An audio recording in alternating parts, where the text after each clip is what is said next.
Hello and welcome. The fall of the Berlin Wall 20 years ago was supposed to be a symbol of a new unity between Eastern and Western blocs. But has it really made life that much better for the majority? The defeat of communism that followed across Europe brought great hope that the stranglehold of the Cold War would be replaced with a safer, more cooperative world.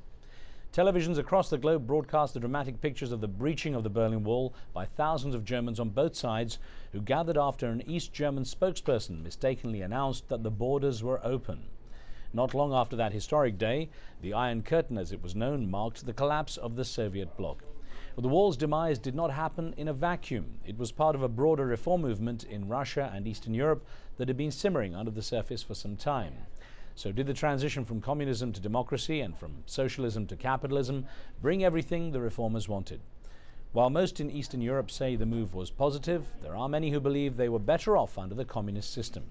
Others point to the continued threat of nuclear arms and conflicts on new fronts based on ethnic and religious tensions as a sign that major security challenges remain, even if they are no longer divided between the American and Soviet spheres of influence.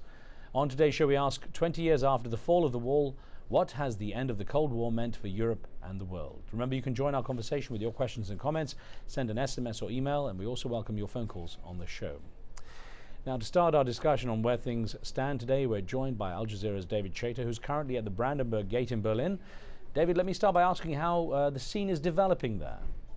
Well, we've just had the finale, if you like. That was a huge display of fireworks over the Brandenburg Gate behind me, and the final series of dominoes falling at the same time. It was spectacular, and it did give you some sort of impression of the euphoria and elation that I experienced myself when I was here 20 years ago to the day. I might borrow a remarkable phrase, perhaps, that it was one small step for the East Germans, but one giant leap for democracy. Democracy suddenly spread not only across the whole of Eastern Europe, but across the Urals as well, and into Moscow. I was there too for the first faltering steps taken by President Yeltsin. So we got a real impression tonight of what it meant to the Berliners. And as President Obama said in his specially delivered message to the huge screens here at the Brandenburg Gate, he said that the example of the Berlin people shone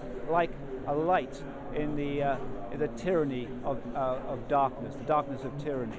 So I thought that was perhaps the most eloquent way to sum up what it meant for the people of Berlin, what it still means for many other people who are suffering tyranny around the world. It was an extraordinary occasion, and you got something of the same atmosphere again here tonight. David, of course, there is, it's a time of celebration, time of marking that anniversary, but you witnessed it 20 years ago with genuine euphoria and huge expectations on how things might change.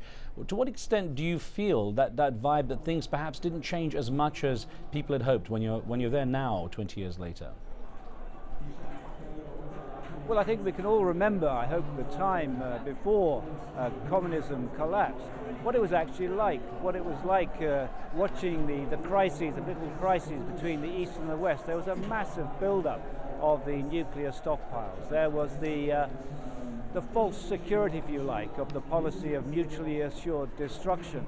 And those were days that I'm very glad, as a reporter, as a person, that are behind me.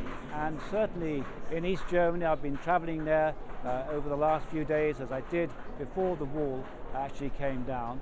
And there, what people are telling me is that essentially they love their freedom of movement, of course, but what they most treasure is their freedom of thought. I got an experience of what it was like to be in East Germany. A few days before the Berlin Wall fell, I joined those demonstrators in Leipzig during the Quiet Revolution. And believe me, I was working undercover. It felt very, very oppressive to be trying to avoid the Stasi, the notorious and all-pervasive East German police, to try to avoid the riot police, knowing that perhaps at any moment those guns could open up on us, just like they did on the people in Tiananmen Square in the massacre, when they had a similar protest to try and bring democracy into China. So these were very difficult moments, but tonight I think we felt something of the huge relief, the breaking open of that claustrophobia that the wall meant for the people of Germany. Well, David, I know you've been putting in long hours. I hope you get a chance to enjoy some of the time there as Berlin marks that 20th anniversary. Thank you for joining us. Well, thanks, David. Now, to examine how things are developed in Germany and across Europe in 2 decades of post-Cold War era, we have Dr. Nina Khrushcheva, a professor at the New School and senior fellow at the World Policy Institute. She most recently authored Imagining Nabokov, Russia Between Art and Politics. Dr. Khrushcheva is also the granddaughter of the former Soviet leader Nikita Khrushchev. Peter Schneider is a German commentator and author of more than 20 books. Perhaps his best-known work is The Wall Jumper, a novel that chronicles the psychological impact of the division between East and West Germany, and it humanized the effects of the wall for much of the world. And here in DC, I'm joined by Annette Heuser, the executive director for the Washington office of the Bertelsmann Foundation, a German non-profit organization that works to strengthen society by promoting equal opportunity, civic engagement, and democratic values. I welcome you all to the program. And actually, Peter Schneider, if I could start with you there, and you've written about the situation between the East and the West and the fall of the wall and the collapse of communism. Now, it was meant to mark a new start. To what extent has it lived up to those expectations 20 years on? Well, of course, I still think we were extremely lucky, and as far as Germans can be happy, we were never happier than now. History has meant it well with us. But of course, there are many Germans in East Germany who don't feel that it was a real chance for them. Unemployment is double as high as it is in West Germany, and there's of course still a lot of resentment between the two species of Germans. But as a whole, I think unification has been, the opening of the wall and later on the unification has been already a success. We will need another 20 years to really come together. Now let's get across to Dr. Nina Khrushcheva, who's joining us from New York. Glad to have you on the show as well. And I wonder, when you look at the situation now, again, 20 years on, what do you assess as what's gone right and what's gone wrong? Well, I think actually David put it really well. It was a huge leap for mankind, and I continue to think that it was. And another problem I think we all face, that we concentrate on the negatives much more, we concentrate on the positives. And the idea that actually people now can work, as difficult as it is, and make up their own lives as they go along on their personal level, is something that could never ever be underestimated. So of course there are issues, and there will be issues, but the fact that it all done with free individuals is something that is completely cannot afford and should never have had any and should never have any trade-offs. Well, Annette Heuser, you know, it's interesting, and I don't mean to focus on the negatives. I'm trying to get some grasp on what people feel could have been improved. And when you look at the situation, why is there still such a division between, you know, those from East Germany and West Germany? Why is there still a sense of us and them? There is still a sense of us and them because it takes time to reunite a country. But I think the message of today is that 1989, November 9th, was the biggest and greatest day in European and German history so far, because the world was looking to Europe and Germany was offering a model of reconciliation and of peaceful revolution to the world.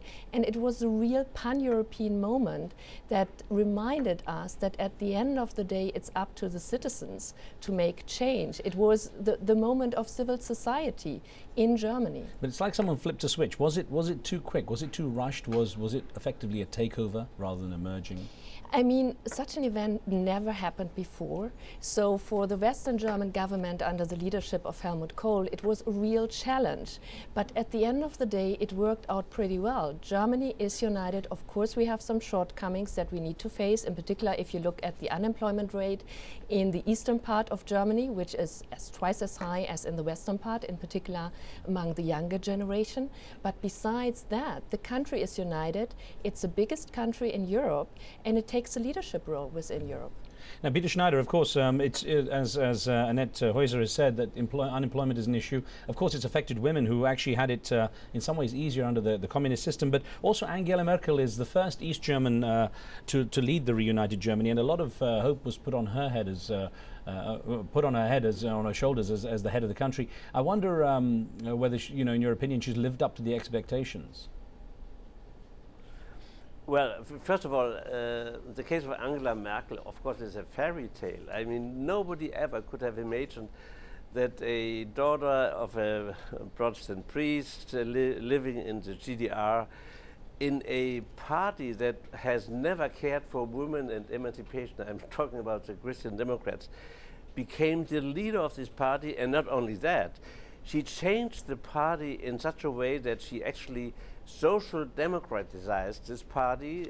She changed almost the value system of the party to the point that during our election in September this year, the Social Democrats didn't know anymore why they should vote for their party and not rather for the Christ Democrats. That's an amazing achievement, and of course, by the way, this is only an example for something that I call the Easternization of West Germany. There's not only, you know, what there have been so much talk about the colonization, it was a takeover and so forth. Of course, there were many gangsters on the West German side, and there was a kind of mafia-like behavior. But it's also true that meanwhile we see an enormous impact and influence that comes from the East to West Germany. It's not anymore you know, it's not only anymore one-sided. Well, I've got many more questions for all of you. I'm going to take a very short break here. As we take the break, don't forget you can send in your questions. We'll have more of our discussion in a moment. We'll be right back.